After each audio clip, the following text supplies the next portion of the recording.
Okay, so I've had a few problems with this Demon xlr140 from Stomp with the carburettor, and it would bog down in throttle and full throttle on. It wouldn't tick over properly and all that sort of stuff. So the usual things that go wrong with these. So I thought I'd have a little bit of a play. First thing we did was obviously set all the timing. So took all that, make sure it's all TDC. So we've got TDC behind the cover here. Set that up, made sure that you got a little circle, make sure that notch obviously lined up with all that, and did all that. And then the next thing we did is obviously inlet valves, set them up 4 thou. So I set those to 4 thou, and then the exhaust valve as well, down underneath that plate there. Set that up to 6 thou.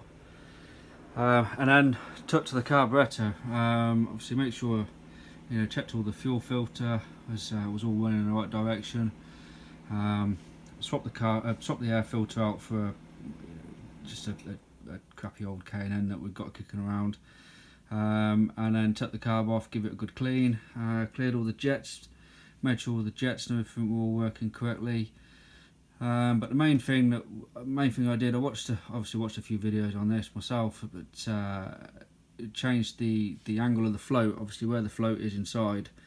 So you take the carburettor off the bike, remove drain the bowl out, remove the bottom of the bowl, and then make sure that the floats inside need to be parallel with this section of the carb across here. So put the carb on its side, and it's slightly sprung loaded. If you just press it with your finger, you can feel it slightly spring, and if you watch the little needle that comes in and out, it has got a sprung loaded section on it as well that goes in and out. But so you want that parallel. You want there's a line on the black, there's like a black float in here, and there's a line.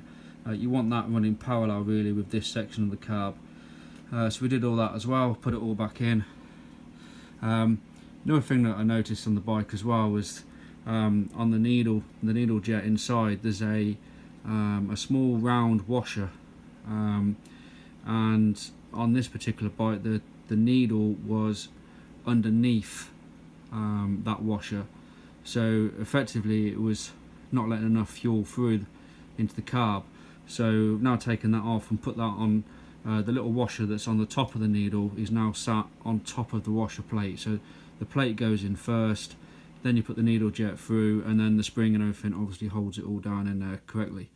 Put all the bike back together, put the carburetor and everything back in. Adjusted the screw to roughly, there's loads of videos out there explaining sort of 1.5 turns, maybe 2 turns.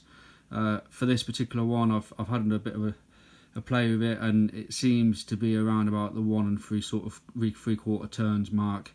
2's just a little bit too much. 1.5, sort of 1 3/4, it just sort of peaks. And then we set the idle screw up then afterwards to just tick over nicely. So let's give it a bit of a fire up. Have a listen to what she sounds like.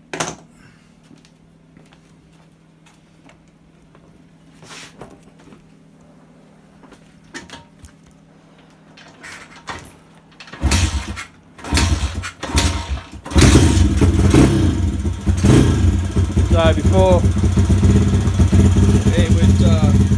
it really wouldn't tick over before. It was very erratic, and